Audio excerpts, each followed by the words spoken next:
for my quarterback prop, I should say, I'm looking at Josh Allen in this game against the Denver Broncos on his rushing yards to go over the number of 42.5 right now. It's starting to see 43.5s pop up. So I'll officially give it out. Consensus right now, 43.5. And we talk about this Buffalo Bills team. And, when they traded away Stephon Diggs at the beginning of the season, or before the season, I should say, to the Texans, there was a thought that, and I personally thought that this team would take a step back. But not Lamar, Josh Allen, and you could say Lamar, both having an MVP type of season. But the rushing numbers just really stand out for a guy like Josh Allen. And now he knows the pressure is on for him to at least at minimum make it to the AFC Championship game.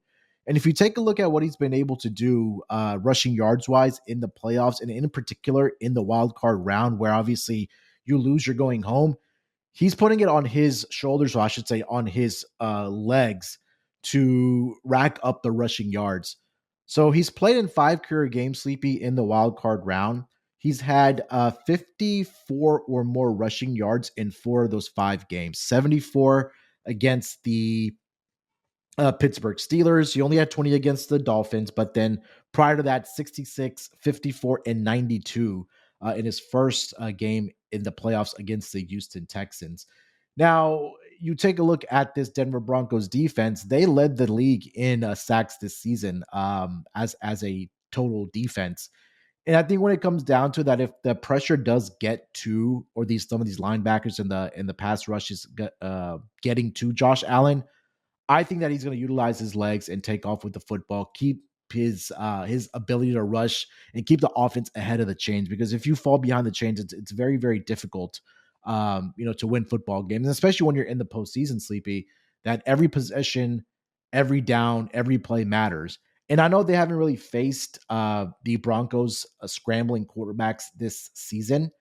But when they did face Anthony Richardson. He had 7 rushes for 46 rushing yards. But again, not a lot of quarterbacks this season where they faced who have been scrambling quarterbacks. So this will be something new here for this Broncos defense going up against a scrambling quarterback. I like Josh Allen here to get over 43 and a half rushing yards against the Denver Broncos on Wildcard weekend on Sunday. Yeah, I would support you 100% with this one. I think there's a couple reasons why. We know Josh Allen is he's Superman, right? Like is he the best quarterback in the league? Maybe. If not, he's right there next to Mahomes. But this dude, when these type of games are when they're here, he shows up, and his legs show up, his arm shows up, everything shows up. But I think that there could be a little bit of an issue here, like you were talking about with the pass rush with Denver. It's not just that. They have a very good cornerback in Surtain, and also Denver is very good against the tight end. And I think that that's going to hurt Josh Allen throwing the football, at least finding where he needs to go, and then he's going to take off. Not only that, they're going to script Josh Allen to go ahead and run in this game as well. So this number feels like, hey, it could be, right around being right.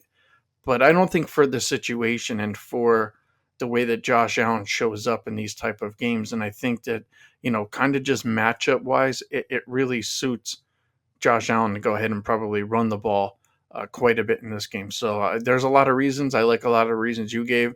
So, yeah, I'm with you with this one. He has faced this Broncos team 3 times in his career, total 102 rushing yards in those 3 games.